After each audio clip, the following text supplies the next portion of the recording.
누가복음 2장 1절에서 14절 성탄일입니다. 1절에 그 무렵 아우구스투스 황제가 칙령을 내려 전 로마 통치 지역은 호적 등록을 하게 됐습니다. 누가복음의 원독자는 데오빌로를 비롯한 이방인들이었기에 누가는 예수 탄생을 당시 세계를 지배하고 있던 아우구스투스와 로마를 배경으로 시작합니다. 누가는 자신이 기록한 사건들을 세계 역사와 연관지어 제시하는 유일한 복음서 기자지요. 아우구스투스는 스스로를 최고 통치자라고 부르면서 세계의 대부분을 통치하고 있다고 스스로 생각했습니다. 그러나 누가는 아우구스투스가 하나님의 섭리를 이루는 역할을 했다고 기록합니다. 이것이 원독자들에게 어떻게 느껴졌을까요? 이스라엘의 인구를 조사하라는 그의 명령은 미가의 예언을 성취하기 위해 마리아와 요셉을 나사렛에서 남쪽으로 130km 떨어진 베들레헴으로 이동시키는 수단이 되었습니다. 요셉과 마리아가 얼마나 어려웠겠나 상상해 보십시오. 로마 정부는 세금을 징수할 목적으로 인구조사를 했고 해산일이 가까운 마리아를 데리고 먼 길을 떠나야 했습니다. 우리도 지금 일어나고 있는 일들을 다 이해하지 못하지요. 그러나 모든 일은 하나님의 계획 속에서 의미가 있습니다. 가장 가능성이 없어 보이는 이방 통치자를 통하여서도 하나님은 약속을 성취하신다는 사실은 이 시대 우리에게도 큰 위로가 되고 있습니다. 3절, 그래서 모든 사람은 호적을 등록하기 위해 각각 자기 고향으로 갔습니다.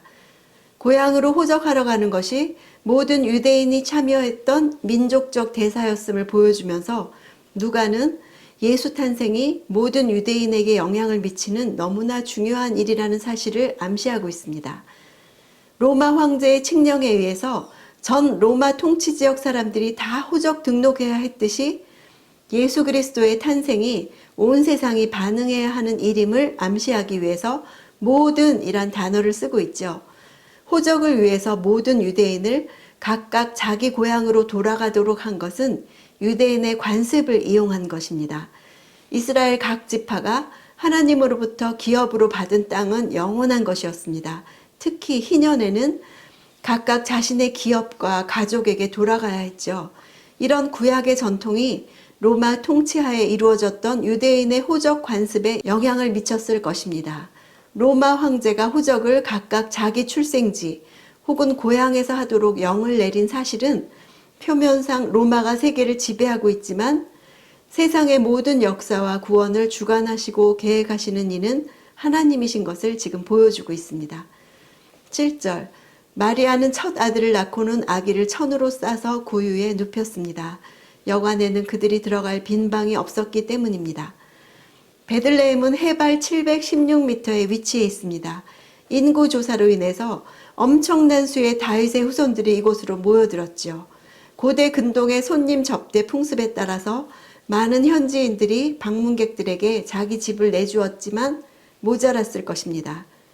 숙소를 구하지 못하자 마구간의 여물통에 아기를 누였습니다. 이런 모든 것이 그들의 미천한 신분과 가난하고 배척당하고 있는 상태를 드러내주고 있죠. 누가는 한 가지 아이러니를 강조하기 위해서 이렇게 세세한 부분들을 기록했습니다. 그것은 뭐냐면 왕 중에 왕 되신 분은 아우구스투스나 헤롯처럼 궁정에서 태어나시지 않고 인간으로 섬기기 위해서 낮은 자가 되어서 낮은 자들에게 소망을 가져다 주셨다는 것입니다. 마태는 하나님의 아들 되신 왕으로 오신 예수님의 모습을 부각시키기 위해서 동방박사들에게 알게 했죠. 그것과 비교되게 누가는 마구간 출생과 구유에 놓인 비천한 모습을 상세히 기록함으로써 원독자들에게 예수가 낮고 천한 자들의 구주도 되신다는 사실을 부각시키고 있습니다. 제일 먼저 그분의 탄생을 알린 사람들은 메시아에 대한 소식을 가장 반길 사람들, 구세주를 원하는 사람들이었습니다. 전승에 의하면 예수님이 태어난 마구간은 목자들이 가축의 우리로 사용하려고 한 석회암 동굴이었다고 합니다. 그래서 첫 소식이 목자들에게 갔을 수도 있지요. 11절, 오늘 구주이신 주 그리스도가 다윗의 동네에서 태어나셨다. 오늘이 드디어 왔지요. 이제 기다림은 끝났습니다. 오늘이란 단어는 예수께서 실제 탄생하신 바로 그날을 말하고 있습니다. 목자들이 바로 당일에 구유에 누인 아기를 찾으러 간 것을 보아 알 수 있습니다. 14절, 지극히 높은 곳에서는 하나님께 영광이요 땅에서는 하나님의 은총을 입는 사람들에게 평화로다. 지극히 높은 곳은 최상급이죠. 가장 높은 곳을 의미합니다. 하나님의 거룩하심과 영광이 인간과 확실히 구별됨을 나타내주고 있습니다. 지극히 높은 곳과 땅, 하나님과 사람들, 영광과 평화가 대칭을 이루고 있죠. 이 평화는 당시 무수한 정복과 학살과 폭력을 통해 이루어진 로마의 평화, 팍스 로마나가 전 세계를 뒤덮고 있던 시절에 진정한 평화를 가져올 구원자가 누구인지를 말하고 있는 것이죠. 로마가 이룩한 팍스 로마나와 대조되어서 진정한 평화는 예수께서 오심으로 이루어짐을 말합니다. 첫째는 죄와 불순종으로 하나님과 원수된 인간과 하나님과의 평화요. 둘째는 서로 벽을 쌓고 살아가는 인간들 관계 속에서의 화평이요. 셋째는 염려와 혼란 가운데 살아가고 있는 인간 자신에게 이루어지는 평화를 가리킵니다. 오늘 나에게 이루어지기를 원하는 평화는 어떤 평화입니까? 하나님과의 평화와 인간 관계들 간의 평화와 나 자신에게 이루어지는 평화가 모두 이루어지는 메리 크리스마스가 되는 하루가 되기를 원합니다.